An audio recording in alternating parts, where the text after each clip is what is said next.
In response to the campaign for just and fair delimitations called to boycott state and central government offices, women protesters in Thoubal district locked down multiple government offices today.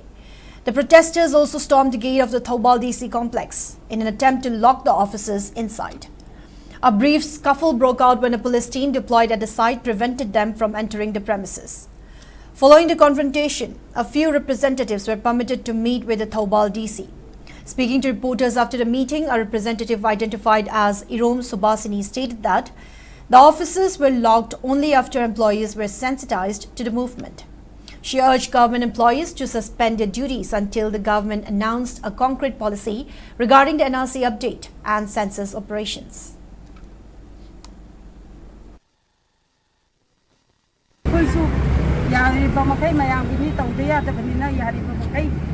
Control tong na ko na rage manung gise tawde ya da bakara dukar su khara makai di akoi tawde ya da bakara makai di du taw rage